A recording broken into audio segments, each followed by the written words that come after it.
भोलानाथ, अरे शकून सांग. अरे कोण पैसा देईल का ते बोल. अरे पाऊस पडेल काय.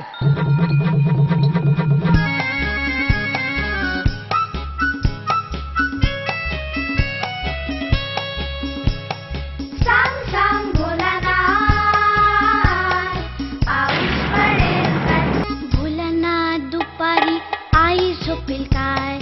लाडू हळूच घेताना आवाज होईल काय. भोलानाथ दुपारी आई झोपेल काय. लाडू हळूच घेताना आवाज होईल काय. भोलानाथ